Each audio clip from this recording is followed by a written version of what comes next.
Chismis Trend! Welcome back to my YouTube channel. Narito ang latest sa Kat10. Ngayong araw ay pauwi na nga ng Pilipinas sila Alden at Catherine dahil tapos na rin ang kanilang tour sa US at Canada, kung saan makikita nga na mainit ang pagtanggap ng kanilang fans sa abroad. Samantala, lubos namang nagpapasalamat si Alden at Catherine dahil sa kinita ng kanilang film kung saan umabot na nga ito sa 1 billion. Sila rin ang kauna-unahang Filipino films ang umabot ng ganito kataas na gross. Kaya naman labis talaga ang pagpapasalamat nila Alden at Catherine. Narito naman ang ilang kuha na video sa airport kung saan pauwi na ang Kat10 sa Pilipinas. Let's watch this!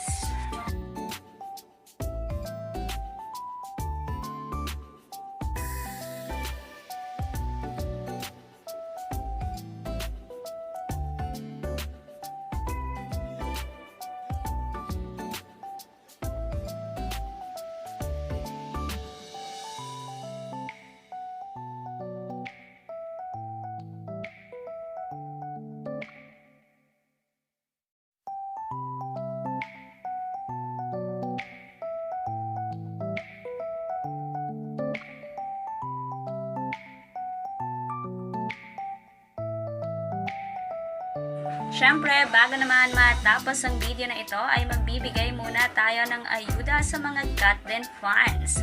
Huli na nga sila Catherine Bernardo at Alden Richard kung saan meron silang couple bracelet. Makikita sa litrato na ito na suot ni Alden Richard ang gold bracelet sa kanilang interview kanina sa kanilang meet and greet.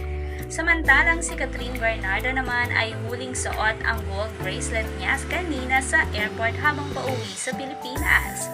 Haka-haka ng fans na couple bracelet ito ng Kat10.